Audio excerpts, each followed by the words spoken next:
On va faire une petite présentation sur l'ADN environnemental et tout ce qui est l'implication en fait, des résultats génétiques dans la gestion, en tout cas ce qu'on peut imaginer nous aujourd'hui à ce stade au sein de l'association.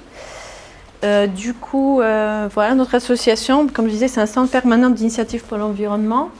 Comme il y en a à peu près 80 en France, du coup c'est un réseau qui est aussi géré au niveau national par l'Union nationale des CPE.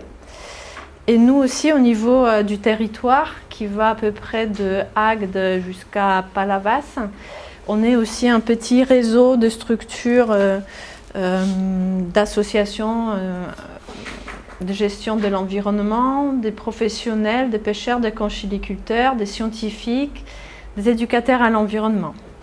Donc on a été créé en fait par quelques de ces structures membres qui avaient besoin en fait d'avoir une structure qui peut coordonner des actions collectives sur le territoire.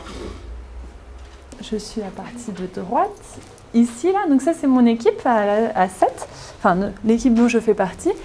Et du coup aujourd'hui ce qu'on vous propose avec Alexandra, c'est dans un premier temps de vous présenter mes résultats, ce qu'a révélé l'ADN de l'hippocampe moucheté. Alors il faut bien préciser que nous, ce n'est pas de l'ADN environnemental, enfin je ne travaille pas sur l'ADN environnemental, je travaille vraiment sur des bouts d'ADN de l'animal, mais en fait tout ce que je fais, ça peut être transposé à l'ADN environnemental en fait. Les indices de diversité génétique, etc., vous pouvez aussi les calculer avec l'ADN environnemental.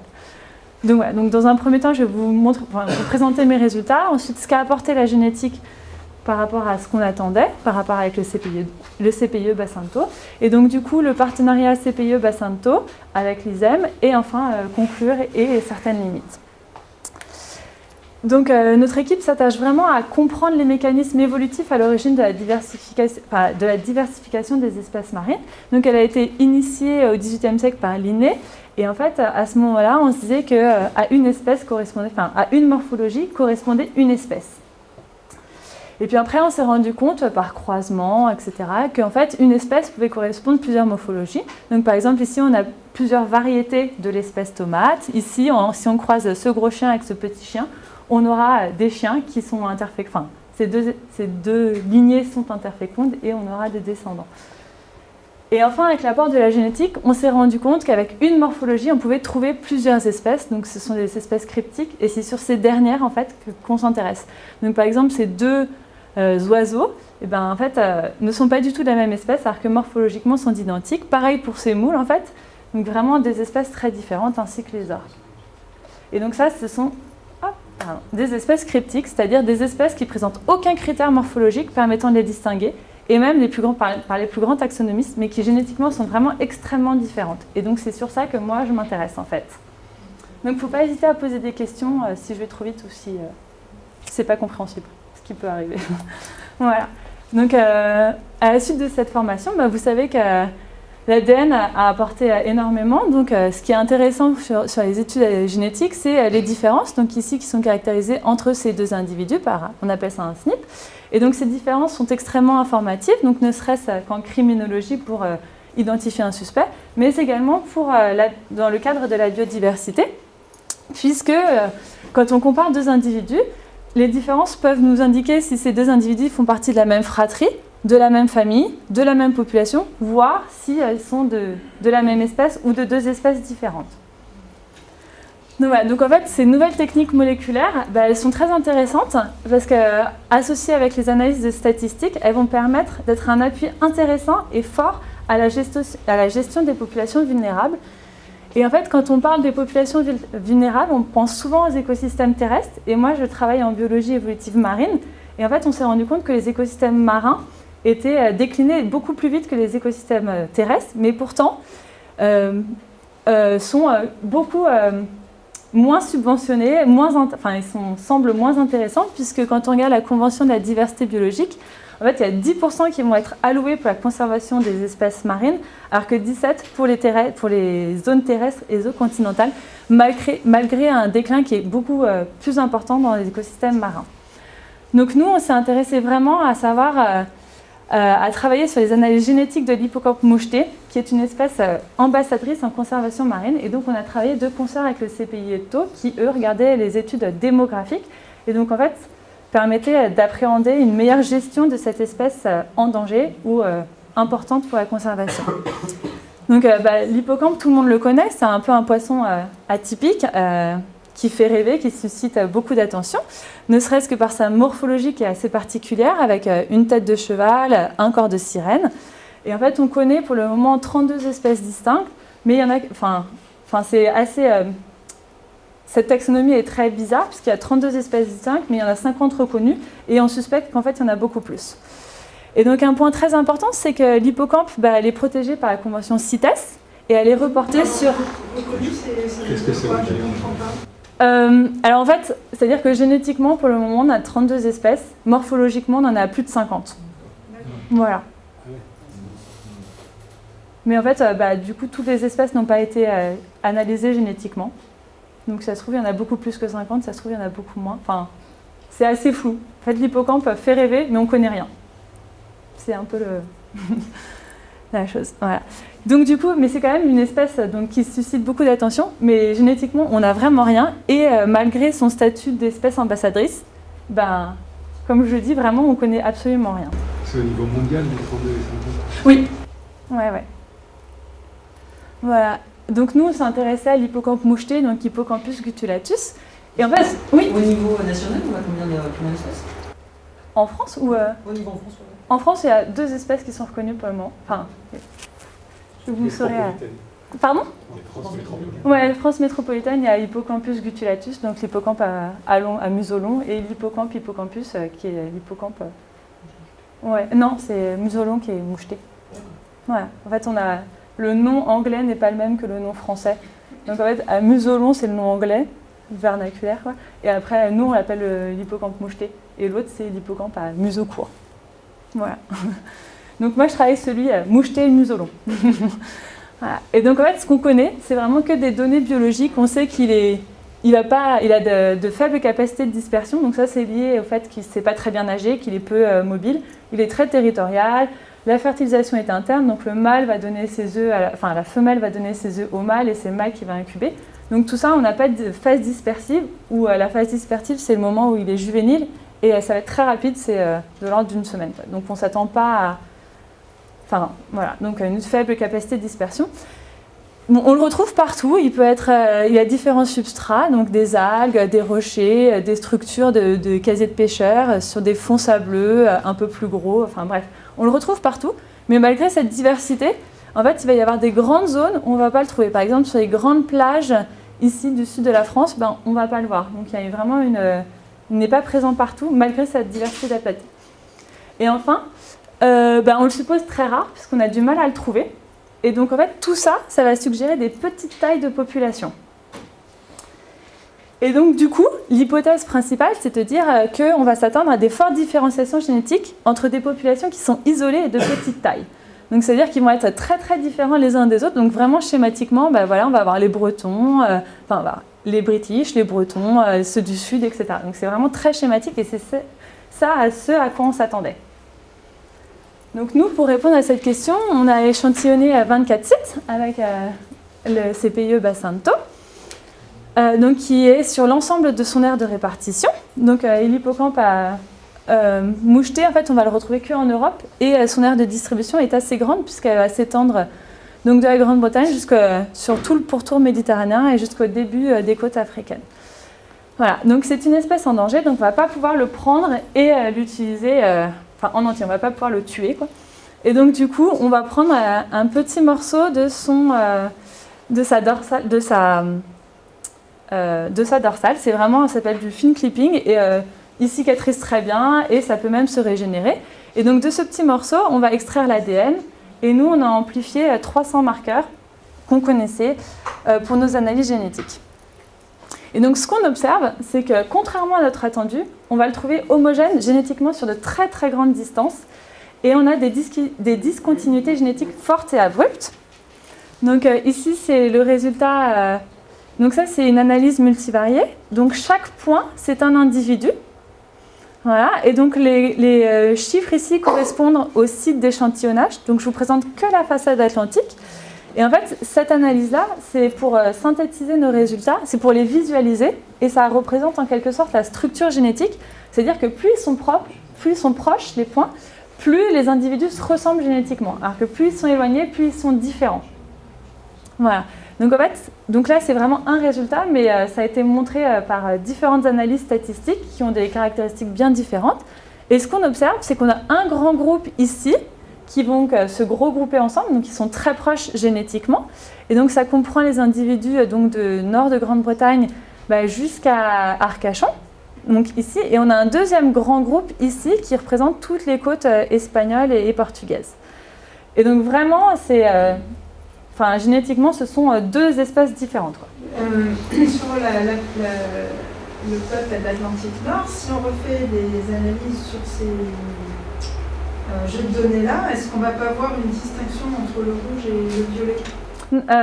Alors en fait, le violet, c'est assez particulier, c'est parce que le violet, on a une partie des individus qui va se regrouper avec le Nord-Atlantique et trois individus ici qui vont se regrouper en fait avec l'Atlantique Sud. Donc en fait, c'est vraiment là où les individus, on appelle ça une zone hybride, mais ce n'est pas vraiment une zone hybride parce qu'on n'a pas d'hybride. En fait, les individus sont soit tout rouge, soit tout bleu. Voilà. Donc en fait, ça montre vraiment que même à l'endroit où ils sont ensemble, génétiquement, ils sont extrêmement différents et ils gardent leurs caractéristiques Atlantique Nord, Atlantique Sud. Ils ne sont pas interfaits quand même. On n'a pas trouvé d'hybride. On n'a pas trouvé d'hybride. Voilà. Donc en fait, on a vraiment deux espèces qui sont identifiées parce que même en coexistant, ils ne se reproduisent pas ensemble. Enfin, on ne les voit pas, quoi. Et la Méditerranée? Et bien du coup, on passe à la Méditerranée. Donc là, c'est vraiment j'ai fait Atlantique puis Méditerranée. Et donc là, de la même manière, en fait, on a la plupart des sites qui vont se regrouper donc en vert ici. Donc ça va former vraiment un groupe génétiquement différent.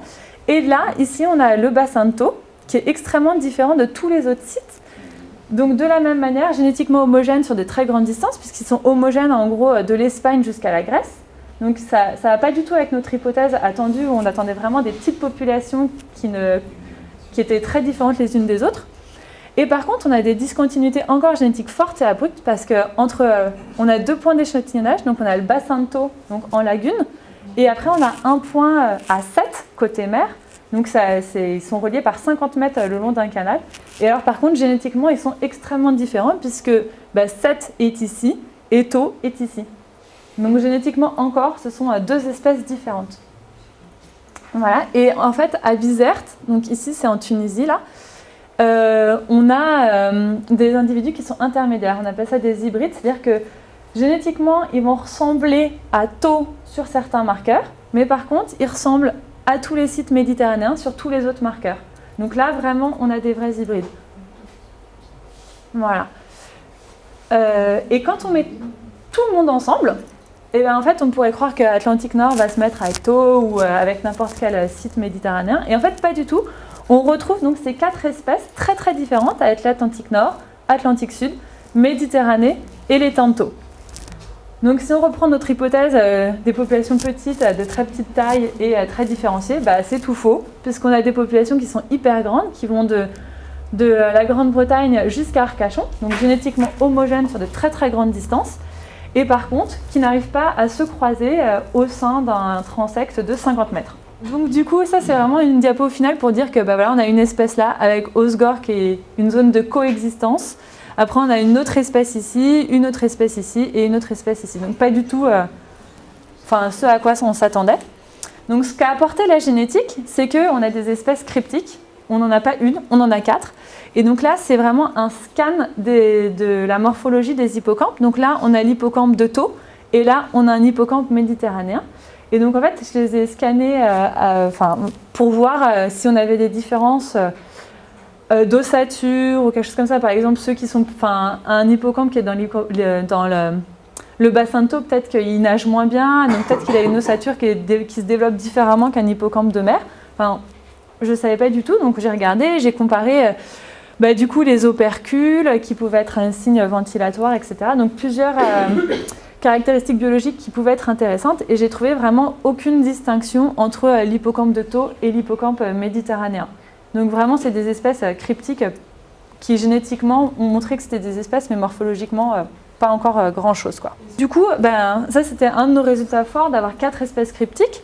Et en fait, ce qu'apporte la génétique, c'est aussi par rapport à la démographie. Donc le CPIE bassin de Thau a échantillonné régulièrement au sein du bassin de Thau. Et donc ça, ce sont les données démographiques, donc depuis des données antérieures à 2008. Et en parallèle, moi j'ai les données génétiques. Et en fait, eux, ce qu'ils observent, donc, c'est le nombre d'individus qui ont été vus par hectare. Donc on va observer un pic et une décroissance. Donc on s'est dit, oh là là, la population de Thau, il n'y en a plus, il y en a de moins en moins, on n'en trouve pas, elle est en déclin, etc. Alors qu'en fait, génétiquement, ce n'est pas du tout ça qu'on trouve. Donc c'est intéressant d'avoir ce rapport démographie génétique. Et c'est, en fait, je vais vous présenter quelques indices de diversité génétique qui montrent, en fait, qui permettent de je ne sais pas le mot, d'apporter quelque chose à la démographie en fait. Voilà. Donc, vous avez en ordonnée sur le deuxième. Alors ça c'est la taille, donc la date, et ça c'est la taille efficace. Donc la taille efficace c'est un des indices de diversité génétique importants à appréhender en termes de gestion, parce que donc la taille efficace c'est le nombre d'individus qui vont effectivement se reproduire. Donc par exemple chez les humains on sait que les individus qui ne sont pas à maturité sexuelle ne vont pas se reproduire, donc on les enlève de la taille efficace, ainsi que ceux qui sont plus vieux ne vont pas se reproduire. Donc c'est vraiment les individus qui vont se reproduire. Donc ça c'est des calculs à partir des données moléculaires, des données génétiques. On peut calculer le nombre d'individus qui ont effectivement participé à la reproduction. Donc en fait nous ce qu'on observe c'est que la population elle semble plutôt stable, contrairement à ce qu'on observe démographiquement. Voilà. Donc il y a d'autres indices de diversité génétique pour montrer qu'à Thau, la population finalement va bien. Donc c'est par exemple l'apparentement moyen entre individus. On peut se dire que comme ils ne sont pas très bons nageurs, ils vont avoir tendance à se reproduire entre eux et finalement il y a un fardeau de consanguinité ils vont avoir un fardeau de consanguinité, la population va être moins en forme, ça va être le déclin. Et en fait pas du tout, parce que malgré ces faibles capacités de dispersion, on ne trouve pas d'apparenté. Donc peut-être qu'ils nagent mieux que ce qu'on pense, ou peut-être que la population est beaucoup plus importante que ce qu'on pense. Voilà, donc en fait, par exemple, ici, ça c'est l'apparentement de 0,5, c'est l'apparentement moyen entre un individu, un parent et son enfant, ou entre deux frères et sœurs. 0,25, c'est l'apparentement moyen entre des demi-frères, demi-sœurs.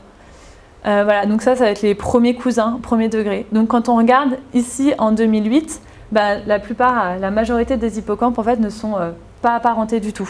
Et il en est de même en 2013. Voilà. Et un autre indice de diversité génétique important à prendre en compte pour regarder si la population va bien, c'est l'indice de consanguinité. Et donc en fait, là en rouge, c'est l'attendu théorique, et en bleu, c'est l'attendu, c'est l'observé. Et donc là, on a un parfait, ça matche parfaitement entre l'attendu et l'observé.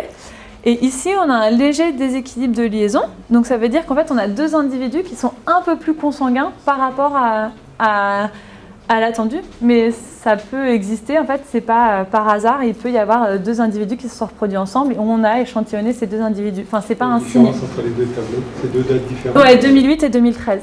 En fait, à Thau, on a un échantillonnage en 2008 et en 2013. Donc voilà, donc l'apport de la génétique, en fait, ça a montré 4 espèces cryptique, et puis une population à Thau, quand on zoome sur la population de Thau, une population qui se porte plutôt pas mal au vu des données génétiques. Voilà, et en fait il y a un dernier indice, c'est que on a eu le droit, le CPIE bassin de Thau nous a apporté pas mal de photos d'individus d'hippocampes, et donc on a pu regarder l'asymétrie. Parce qu'en fait, il a été montré dans la littérature que des individus qui se reproduisent entre eux, donc consanguins, il va y avoir une légère asymétrie faciale. Et donc, c'est un signe pour savoir si la population se porte bien ou pas. Donc, nous, on a essayé de corréler cette asymétrie. Donc là, c'est une photo où on prend des landmarks et on va calculer les distances entre les landmarks. Et en fait, on va essayer de corréler cette distance-là avec les indices de diversité génétique. Donc, par exemple, savoir l'hétérozygosie moyenne au sein d'individus. Après, on a regardé la longueur du museau en fonction de cet indice de diversité génétique, la taille en fonction de cet indice de diversité, le sexe, etc. Et en fait, on n'a rien trouvé du tout.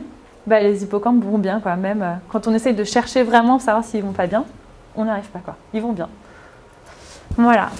Du coup, peut-être avant de parler de partenariat ICMCP Bassin de Thau, je vais juste rapidement revenir sur le projet initial HippoThau qui est coordonné par notre association, le réseau CP Bassin de Thau, mais qui à l'origine a été créé par l'association Peau Bleue Patrick Luisi, peut-être si vous le connaissez pour certains, qui habitait à Agde et qui connaissait par ses plongées privées la population des hippocampes de Thau, qu'il a conclu qu'en fait on sait vraiment très peu de choses sur cette population-là.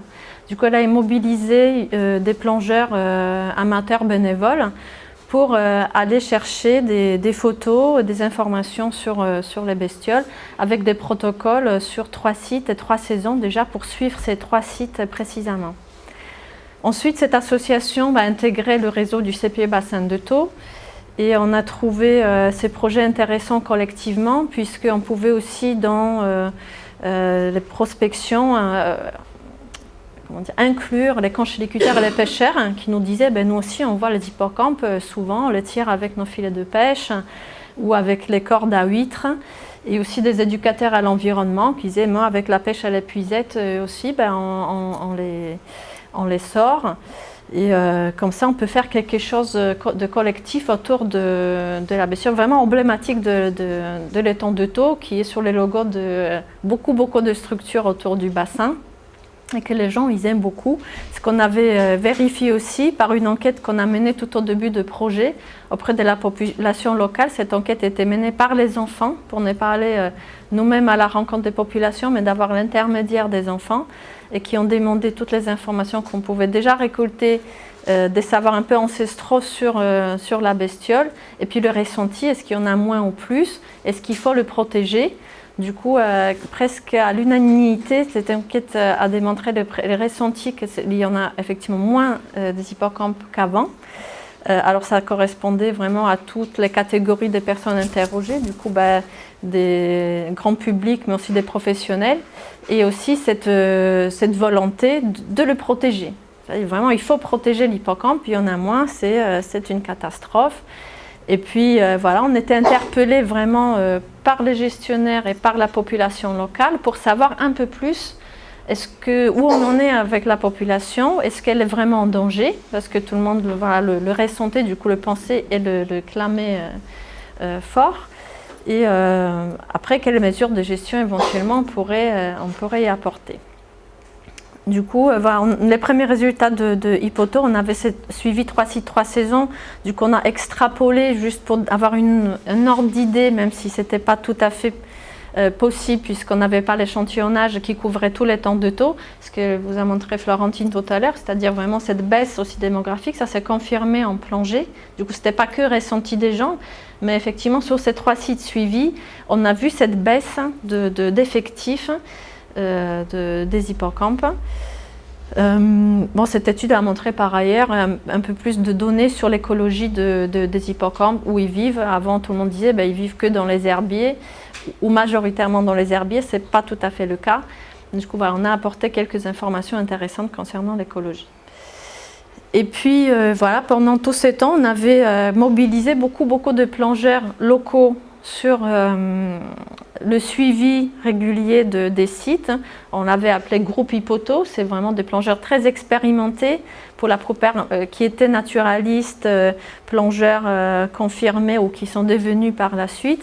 Et puis on a travaillé aussi avec des plongeurs bénévoles de tout horizon qu'on invitait à venir suivre les protocoles, du coup peut-être un peu plus facile que pour le premier groupe, pour apporter aussi des informations. Du coup, on avait ces publics avec lesquels on travaillait. Et puis, avec l'ICEM, qui a commencé les travaux avec la génétique, on s'est dit on pourrait être complémentaires, en fait, nous, dans la collecte des échantillons utiles pour la génétique, en passant par les gens avec lesquels on a déjà l'habitude de travailler, et un tout petit peu contribuer à cette démystification des questions sur l'hippocampe.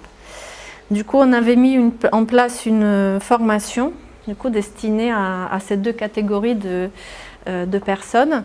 Là, on parle uniquement de collecte des nageoires. Du coup, là, on a de bouts de nageoires par fin clipping. Là, on s'est adressé uniquement à ce groupe de plongeurs confirmés qu'on connaissait bien pour ne pas faire participer grand public à cet échantillonnage délicat qui se fait sous l'eau, qui est assez compliqué à mettre en œuvre. Ensuite, avec ces groupes-là, et par rapport aussi à nos données récoltées depuis 2006 et 2008, on a pu cibler les prospections, c'est-à-dire vraiment envoyer les équipes sur des bons endroits voilà, où on savait où on peut trouver les hippocampes. Du coup, puis ces bénévoles qui ont collecté des échantillons. Et aussi, on avait contribué puisque l'ICEM a lancé une campagne de collecte des hippocampes séchés un peu partout dans le Tantotto via les médias. C'était un grand succès. Du coup, nous, on est un réseau aussi des associations et des structures professionnelles, du coup, au total, à peu près 3000 adhérents, on a aussi diffusé l'information pour avoir des données voilà, en complément de ce qu'a trouvé l'ICEM. Vous voulez dire des hippocampes qu'on retrouve sur les plages? Séchés sur les plages? Alors, Séchés où? En fait, l'hippocampe est assez emblématique à Letanto. Et c'est dans la culture vraiment des pêcheurs de Letanto. Quand ils pêchaient un hippocampe, ils le ramassaient parce que c'était un porte-bonheur. Donc ils le ramassaient, ils donnaient à femmes, enfants, etc. Donc en fait, à 7, tout le monde a son petit hippocampe sec. Voilà. Donc du coup, nous, on a voulu prendre les hippocampes secs parce qu'on peut récupérer de l'ADN et l'amplifier donc sur les marqueurs qui nous intéressaient et essayer de reconstruire l'histoire en remontant dans le passé, puisque du coup on a échantillonné des hippocampes qui datent de 1935. Enfin, le plus vieux date de 1935 et ça a marché. On a réussi à extraire de l'ADN. Donc le but là, c'est vraiment de reconstruire, calculer la taille démographique, calculer la taille efficace, etc. Les consignes qu'on avait données, c'était qu'il faut que ça soit vraiment de taureau. Il faut qu'on sache la provenance et l'âge. Ouais. C'était ça les deux informations minimum pour pouvoir accepter l'hippocampe séché. Voilà. Du coup, de point de vue de chercheur, si tu veux commencer. Ça va être assez rapide. Enfin, du point de vue du chercheur, nous, l'intérêt du partenariat, c'est qu'ils nous ont quand même apporté un échantillonnage qui est assez fin, puisque ils nous ont aidés dans la collecte des hippocampes secs, ils nous ont aidés aussi dans la collecte des hippocampes d'un point de vue spatial. Donc on a un échantillonnage qui est plus resserré que si on l'avait fait sans eux. Et puis aussi, on a tout le côté qu'on n'a pas fait. Nous, on fait les analyses génétiques, mais eux ont le côté démographique, photo, etc. Donc nous, ça nous apporte énormément d'avoir un partenariat avec le CPIE Basinto, parce que c'est des données qu'on n'aurait pas eu accès s'ils n'avaient pas été là. De notre point de vue, c'est une formidable valorisation du travail bénévole. Pour toutes ces personnes qui ont contribué depuis des années à un fastidieux échantillonnage dans la lagune, c'est pouvoir avoir des résultats concrets ensuite de leur travail. C'est la lien science-société. C'est pour démystifier aussi les aspects génétiques pour le grand public et tout ce qu'on fait aussi autour de l'hippocampe en termes démographiques et aussi de pouvoir le présenter. D'ailleurs, ça se fait un peu dans les deux sens. Souvent, Florentine ou quelqu'un de l'équipe de l'ICEM qui participe à des événements grand public pour parler de l'hippocampe et qu'est-ce que la population aussi a pu apporter à la génétique. C'est une mobilisation sociétale, puisque forcément, on revenait à plusieurs reprises vers la population locale pour les mobiliser autour de soit des plongées, soit la collecte des hippocampes séchés. Du coup, ça a vraiment créé une émulation sociétale encore plus importante autour de l'animal. Et la valorisation des suivis réalisés, ça rejoint un peu du travail bénévole, c'est-à-dire connaissance assez fine des sites. Du coup, depuis plus de 10 ans, cette recherche, on a fait encore beaucoup plus de prospection plus fine, pas que 3 saisons. On est aussi, c'est un peu étendu sur d'autres lagunes et prospecter la lagune plus largement. Et c'est aussi un enjeu pour le territoire, c'est-à-dire où on en est aujourd'hui avec cet hippocampe pour qu'on puisse répondre à nos gestionnaires, les syndicats mixtes, les communes. Comment on peut gérer les hippocampes qui sont dans les ports, dans les plages, ce qu'on verra tout à l'heure.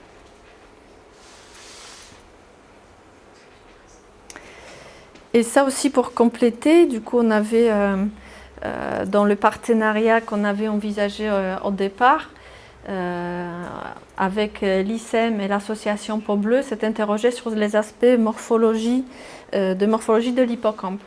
C'est-à-dire de mener un peu en parallèle des études en génétique, des comparaisons de faciès, du coup en morphométrie des différentes hippocampes, du coup de taux, mais aussi de taux avec d'autres lagunes, et aussi l'année prochaine avec peut-être les zones intermédiaires entre lagunes et mer.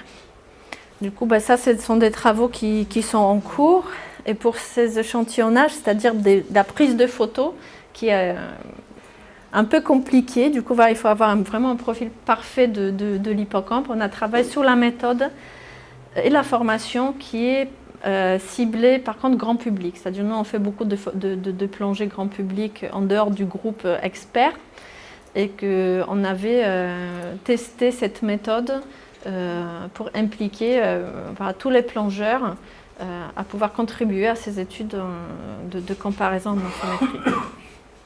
Aujourd'hui, on sait que la méthode, elle fonctionne. Après, on est encore loin de faire une réelle comparaison pour dire si les différents hippocampes morphologiquement sont différents. Et voilà, voir un peu en parallèle de génétique, est-ce que ça colle, comment caractériser peut-être l'hippocampe, celui qui est sur taux et sur d'autres lagunes. Voilà.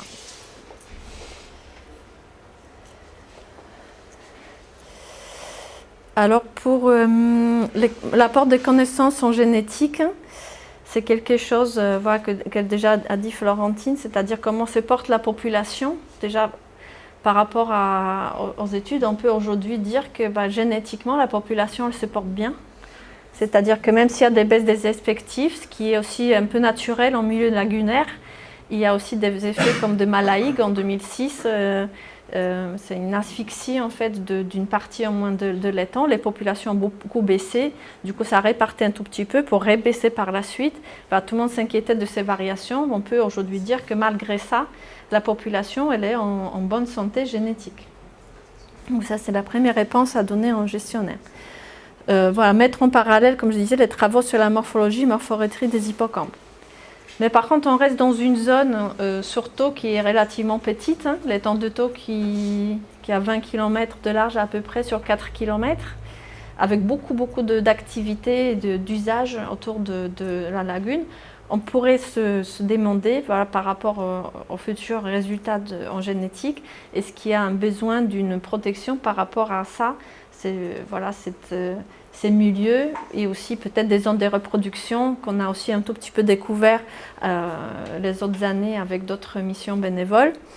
On peut étudier cette éventuelle demande de mise en protection. Alors peut-être pourrait se gérer au niveau local. Bon, c'est des hypothèses, comme par exemple pour le Mérou, il y a un moratoire préfectoral qui encadre la gestion, le prélèvement de Mérou sur 5 ou 10 ans pour voir un peu quel effet ça peut donner sur un peu long terme. Du coup, on pourrait imaginer de transposer ces genres de choses par rapport à l'hippocampe et de voir qu'est-ce que ça donnerait par rapport à la gestion. Surtout que, au niveau de l'appui sociétal, on a un peu l'accord de public, de différents gens, des catégories professionnelles, même des conchiquetaires de pêcheurs qui pensent que l'hippocampe, c'est important à le préserver.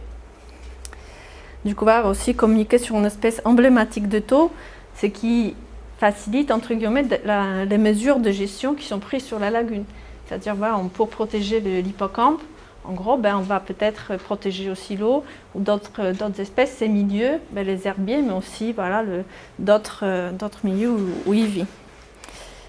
Et là, à la fin, je vous ai mis une diapo sur des mesures de gestion ciblées, concrètes. Alors, en 2013, on avait découvert en fait un rassemblement des bébés hippocampes dans les différents ports autour de la lagune de Thau. Et il y avait un endroit comme une flaque en fait de 1400 bébés hippocampes. Alors il y avait encore beaucoup plus, du coup c'était des effectifs qui partaient vraiment dans les milliers. On était très surpris parce que jamais avant on avait vu des bébés hippocampes déjà dans la nature et rassemblés comme ça. Bon, si on voyait mais un peu plus grand.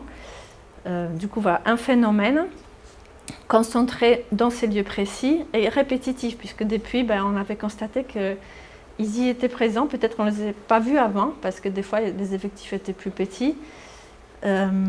Et puis, voilà, tout de suite, en fait, ce qui s'est passé, on s'est renseigné sur la gestion des ports, comment les déchets sont ramassés, c'est-à-dire tous les brins aussi de zoster ou des déchets, de débris, tous les matins. Comment sont gérés en fait les eaux, tous les rejets éventuels des pénichettes, comment c'est contrôlé. Et on s'est rendu compte que voilà, on peut apporter des conseils à la gestion par rapport à ces bébés hippocampes dans les ports. Typiquement, on avait conclu que ces bébés le matin sont d'un côté, l'après-midi sont de l'autre côté, massivement. Du coup, on a préconisé aux communes, la capitainerie gestionnaire, qui ramasse des déchets le matin d'un côté et l'après-midi de l'autre côté, par les puisettes. Du coup, ce qui évitait de jeter à la benne, ce qui était le cas la première année, des centaines d'hippocampes, par exemple. Du coup, on pourrait imaginer que si jamais il y a vraiment une protection un peu renforcée de l'hippocampe, on pourrait avoir des arguments plus forts pour vraiment mener une prévention par rapport à ça, des mesures de gestion concrètes dans les ports ou ailleurs, voilà, pour ces bestioles. Ou aussi dire aux gens, peut-être typiquement, qui pêchent à l'épuisette avec leurs enfants, les hippocampes à la plage, qui les prennent à la maison parce que c'est sympa. Par contre, l'hippocampe, c'est très difficile à élever. Du coup, il meurt au bout de quelques semaines. De dire, c'est protégé, vous ne pouvez pas le prendre. Aujourd'hui, ils nous demandent, on peut techniquement le prendre. C'est un peu embêtant. Bon, voilà. Je ne sais pas si...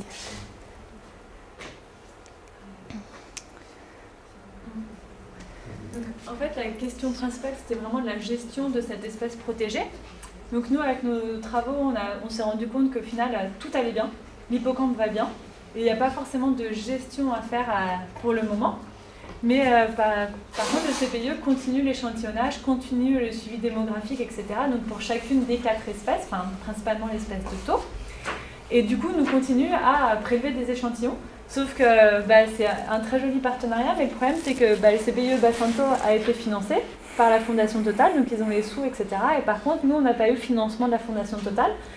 Donc une des limites importantes de ce partenariat, c'est que ça coûte cher en fait, les analyses génétiques coûtent cher. Donc nous, c'est comme quelqu'un qui marche qu'avec une jambe en fait. On a tout le suivi démographique, on a les échantillons, etc.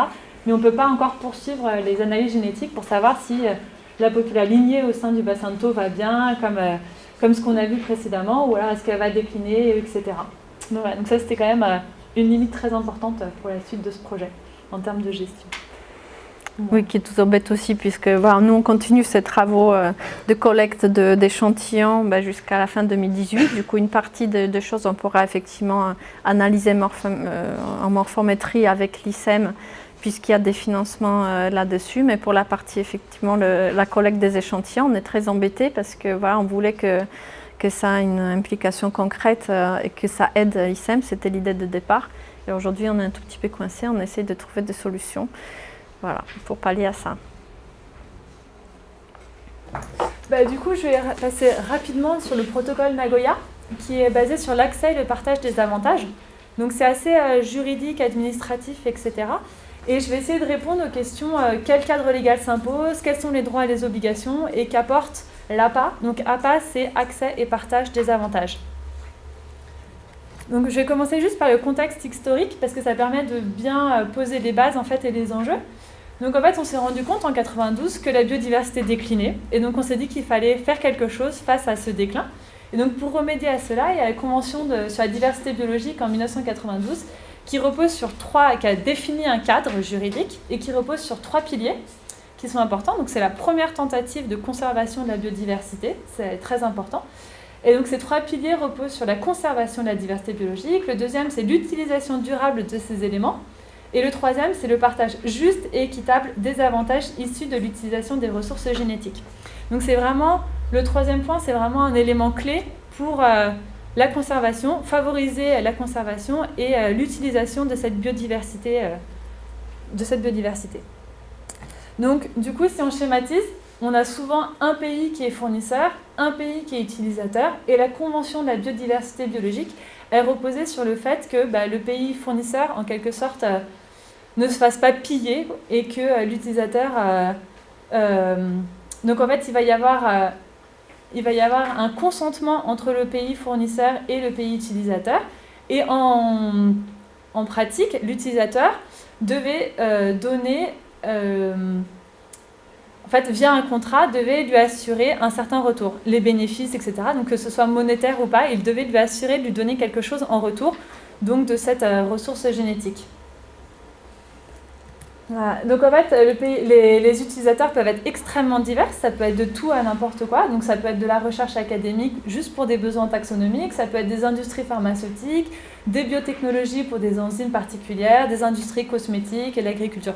Donc vraiment, les utilisateurs sont extrêmement divers, alors que les fournisseurs, en fait, ce sont les pays en tant que tels qui ont de la biodiversité, et eux, ce qu'ils ont en retour, c'est vraiment...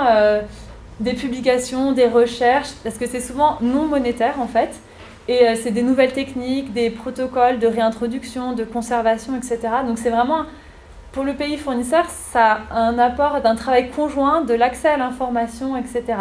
Et donc ça peut également être financier, et donc via des brevets, des licences, mais bon, c'est plutôt rare, c'est pas, ce dernier point, il est assez peu mis sur le contrat entre le pays fournisseur et l'utilisateur.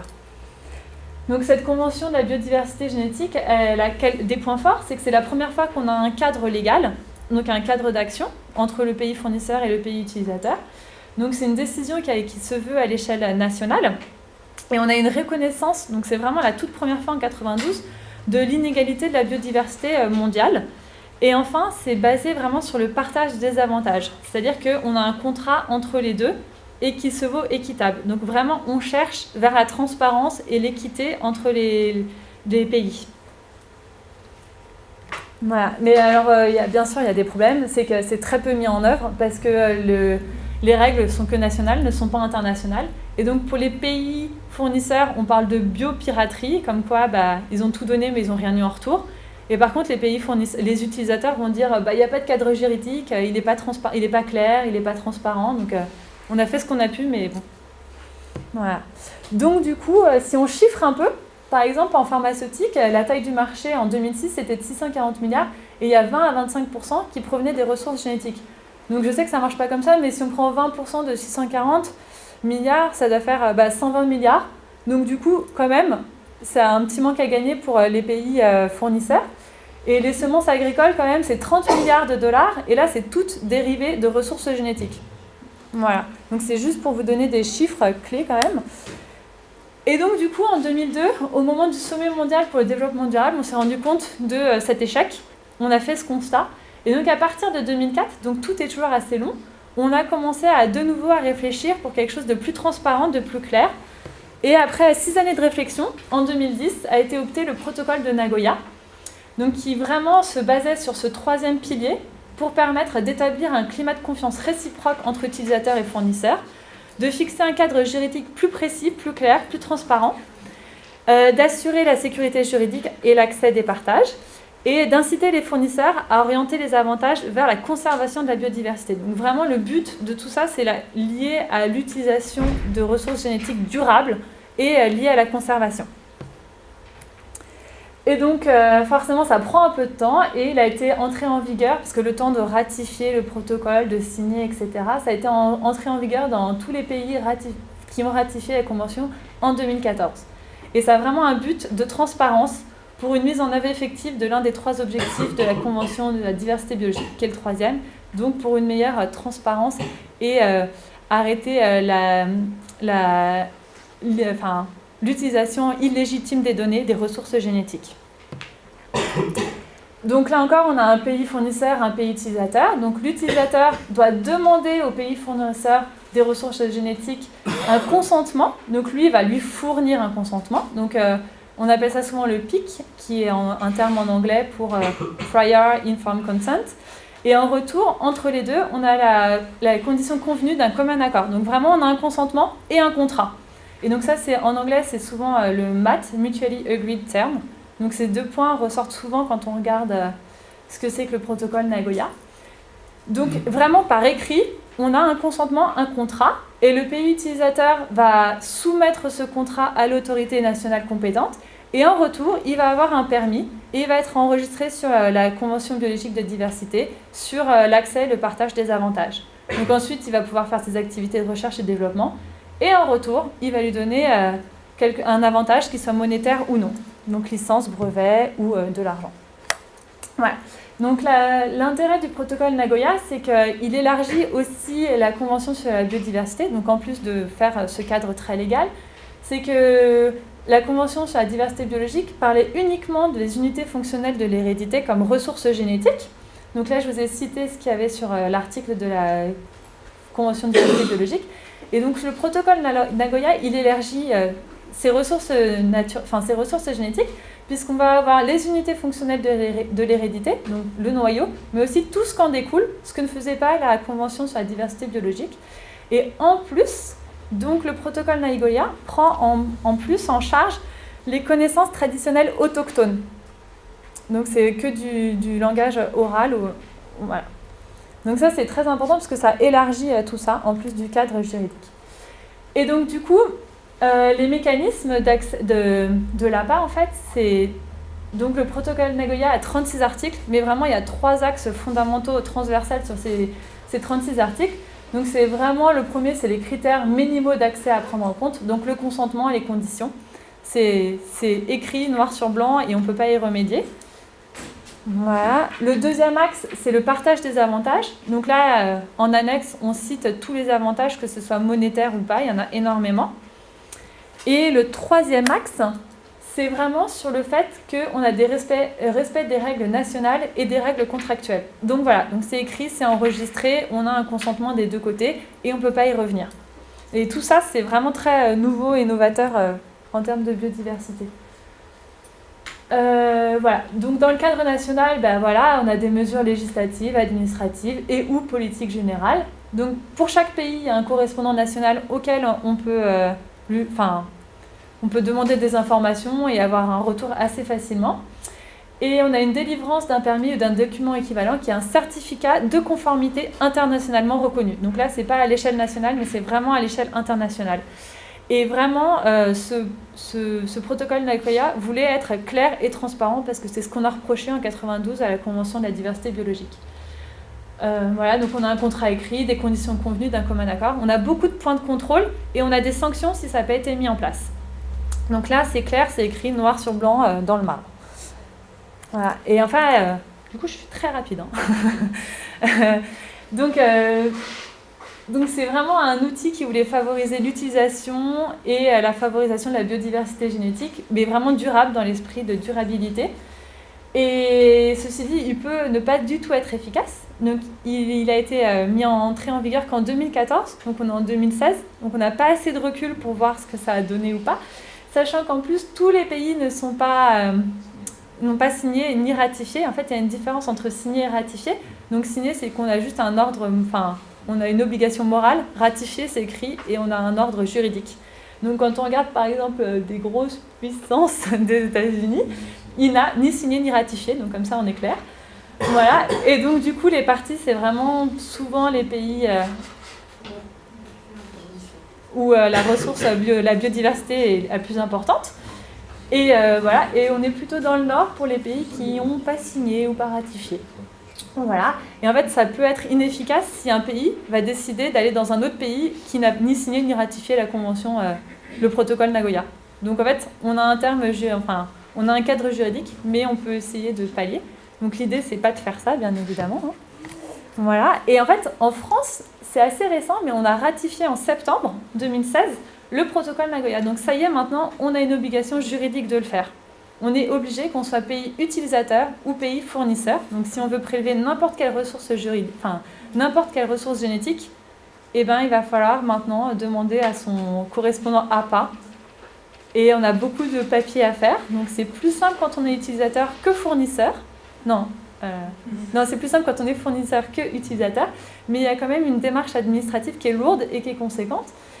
Mais quand même, en France, en fait, la connaissance En fait, on est en train de pinailler sur les points de la loi. Donc, il y a une loi qui doit passer en janvier 2017. Mais en fait, on utilise le mot autochtone dans la loi. Et la France, en fait, n'est qu'une seule population indivisible. Donc, du coup, la loi sur la biodiversité risque de sauter à cause du protocole Nagoya en lui-même, puisque c'est une connaissance traditionnelle autochtone. Donc, du coup, on essaye toujours de trouver des biais pour ne pas signer ou ratifier. Alors que ça se veut quand même important pour la biodiversité, la conservation de la biodiversité. Nous, on essaye toujours de... La loi de la biodiversité elle a été adoptée, promulguée en août. Il y a une autre loi. Oui, il y a une autre loi sur la biodiversité pour janvier 2017 et sur laquelle on est en train de pinailler sur le mot autochtone. Mais qui s'applique à qui? Normalement à tout le monde, utilisateurs, fournisseurs. Dès qu'on touche à des ressources génétiques, Donc à l'intérieur du territoire français, ouais. ça joue sur en Guyane, Oui. entre deux territoires nationaux. Ouais, c'est à l'échelle, ouais. Voilà. Donc en fait c'est assez récent parce que c'est 2014, donc on n'a pas encore de retour. Et puis surtout la France, elle a ratifié qu'en 2016, donc pour le moment on a besoin de rien faire. Je pense que c'est quand même très important d'avoir un cadre juridique quand on touche à des ressources génétiques pour une durabilité de la biodiversité. Mais donc c'est quand même quelque chose à avoir en tête, mais c'est pas encore applicable, c'est lourd, etc. Qui ça ne correspondrait pas? Qui ça serait pour la France? C'est quelqu'un du ministère, j'ai le nom et son adresse mail, mais bon. Ouais, ça se trouve, en fait, il y a le site. Je n'ai pas retenu, je suis désolée. Mais en gros, sur ce site-là, on trouve tout. Et on trouve tous les correspondants, tous les pays qui ont ratifié, tous les partis qui ont signé, etc. Donc il est extrêmement complet. Il est assez lourd, hein, mais il est extrêmement complet. Et donc dedans, il y a tout le protocole Nagoya et il y a les explications claires. Voilà. Mais c'est quand même à avoir en tête que maintenant, quand on touche à des ressources génétiques, même l'ADN environnemental, en fait, il va falloir avoir un peu d'administratif derrière.